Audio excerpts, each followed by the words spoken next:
Leadership is it's just like exercise. There is no good way to measure how valuable it is on a daily basis.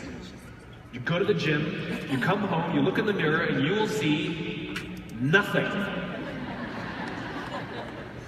And you go to the gym the next day, and you come back and you look in the mirror, and you will see nothing. Worse, you're in pain. And so empirically, we see that there is no value from the effort that I'm spending, and I'm hurting, and so we quit. It's easy to quit. Leadership is exactly the same. You will see no benefit from the effort that you invest in the short term. But we all know what a well-led organization looks like. It's easy to see it over the long term. The problem is I don't know how long it takes. Hey Simon, how long does it take for leadership to work? I don't know. How long does it take before you'll see results from exercise? I know it takes more than a week. I know that. But I know that if you see no results in a year, you're probably doing something wrong. But I don't know when it happens. In fact, just like exercise, people sometimes start to notice the benefits of your efforts before you do. Have you been working out? I have, actually. I didn't even notice that my culture was getting better. Nobody even recognized it before. And it starts to get easier. The pain goes away. The weight gets lighter. The exercises get easier. You start to enjoy it more. You gain a momentum. And you get better at it, and better at it, and better at it. Leadership, like exercise, like parenting, is an act of faith. You do the things because they are the right things to do, even though you will not see a demonstrable, measurable impact on a daily basis, but you will see it over time without a question. And just like exercise, sometimes the metrics go down in the short term. Sometimes the stress goes up in the short term. There is sometimes pain that goes along with trying to do these right things. Let me tell you a quick story. There's a company in St. Louis called Barry Waymiller. They're about a $2 billion company, about 8,000 employees, so it's not a small company. And it came, 2008 hit, and they were hit very hard by the recession. And they lost 30% of their orders overnight. And so the board got together and said, we need to have layoffs. And the CEO, Bob Chapman, said, absolutely not. You see, Bob doesn't believe in head counts. Bob believes in heart counts. And it's very hard to reduce a heart count. And so instead what they did is they implemented a furlough program where every single employee from CEO to secretary had to take 4 weeks of unpaid vacation.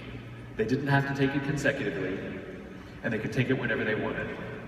And morale went up.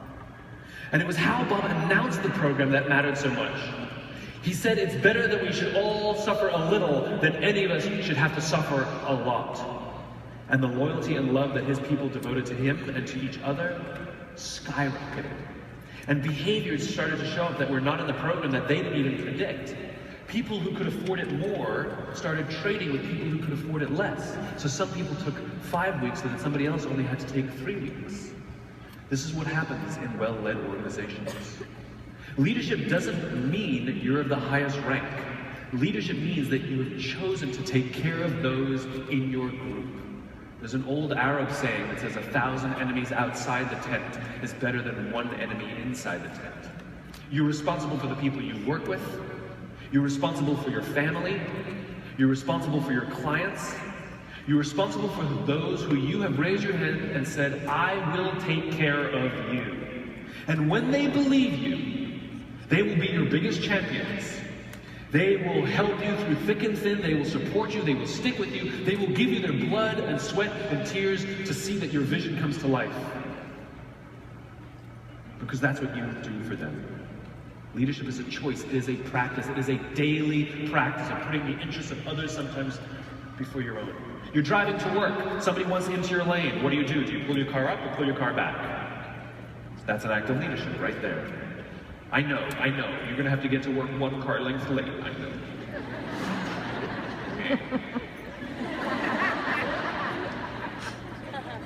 Maybe they're late. Maybe they have a big job interview. Maybe this is the day that they're going to put their life back together and they got in the wrong lane, or they're running late and they're trying to cut the line. I know. Or maybe they're just an ass. I don't know. But when did you become the sheriff? That's called leadership. Leadership is when you're standing in the elevator, and you're running late for a meeting, and the doors are closing, and someone is running towards the elevator, and you go like this.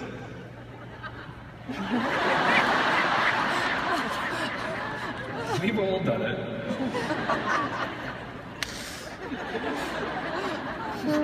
I watched a woman at that very moment look for her lipstick, you know? Like I didn't see it. I think it was me that was running. It was me that was running.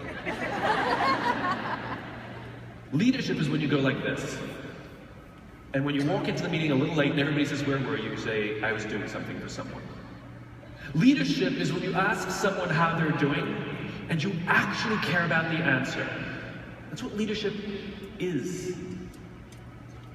And sometimes these little distractions, our businesses and the numbers get in the way of taking care of each other and taking care of people. Can I show you something? Can I borrow one of your phones? Let me show you something. Thanks. Okay, watch this. What if I were to hold my phone while I'm speaking to you? It's not buzzing, it's not beeping, I'm simply holding it. Do you think that you're the most important thing to me right now? No. No, you do not. And this is an artificial environment. So imagine when you're walking down the street, or you're at the office, or you're talking to a customer, or you're talking to anybody you care about, a family member. And they say, "Hey, can I ask you a question?" You go, "Sure, what's on your mind?" They don't think that you think they're the most important thing in the world right now. And so you go like this. "Sure, what's on your mind?" You hide it, you take it out of the way. And if you don't have a pocket, I do this. I go put it on its side and I come back and go, "Yeah, what's on your mind?" And when we show up to meetings, or we show up for dinner, and we put our phones on the table, what we've announced is, "You're not the most important people to me right now." And putting it upside down is not more polite. My favorite one is this one. It rings and they go, "I'm not going to answer it." You're so magnanimous. Thank you. When you're in the company of others, especially people you care about, put it away, turn it off, everybody hand their phone one to the left. Get rid of it. Because what it communicates is, I actually care about you. And that opportunity to build that relationship now gets seeded. And like exercise, doing it once does nothing. Doing it twice does nothing. Do it every single time you spend time with the people you care about. Watch what happens. Mark my words. They will learn to trust you, and you will earn their trust.